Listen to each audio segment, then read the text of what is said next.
Madeline died in the apartment by an accident and we hid her body. Well, when did she have the accident and died? Because the only time she was left unattended was when we were at dinner. So if she died then, how could we have disposed or hidden her body, you know, when there was an immediate threat? It's just nonsense. So, and if she died when we were in the apartment or fell and did something, why would we cover that up? The embedded confession. This is where a guilty party will put together in their own language what happened. And we need to listen and believe them. We also have the principle of them asking questions. This is very important. They're asking questions to find out how their answers will be responded to. Will it be ridicule? Would it be acceptance? Will it sound sane? Will it help get them off the hook? Listen very carefully to what they say. It's a yes or no question. Did you kill your daughter? No is a good answer. And what I teach investigators to do is when someone is asked a yes or no question is to count on their fingers the number of words following the word no. No. That's an emphatic no. And on and on, and obviously it goes into the point where it goes beyond your 10 fingers. When it goes that long, very simply speaking, there is a need to persuade. So the no is not going to stand on itself. If he said, no, I didn't kill my daughter and I'm telling you the truth, this would be something very strong. And we'd have to ask about her. And we'd also have to ask, did something cause your daughter's death? That sort of thing. But here, no, that's an emphatic no. The first thing we know about his denial is that his denial, from his perspective, needs some help. It's weak.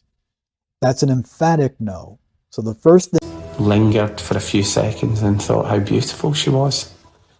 And that's the last time I saw her. This is very concerning. This is a statement that bothers me a great deal. First of all, he begins with the pronoun I, which means psychologically he's putting himself there. This is good. We want him to be there. We want to have reliable information. But the next word is actually. The word actually means he's comparing what he's claiming to do with something else. Why would that be necessary at this point?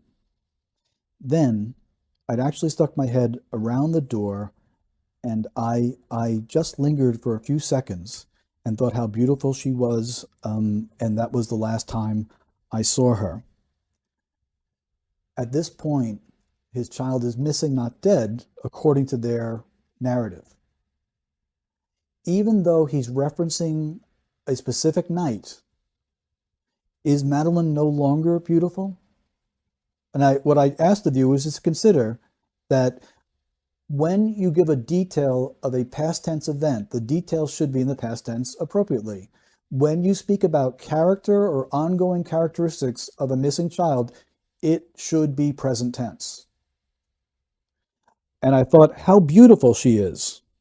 And that's the last time I saw her. That would be more acceptable. This is a past tense reference to Madeline herself, not specifically bound up to a detail, but actually, was she only beautiful that night? That's what I mean by an attribute. So when someone uses an attribute of a missing child in the past tense, it's not a good signal. It's not a good signal. The last place that, I saw her and held her, and I guess there's a part of me that still feels connected to her there. So.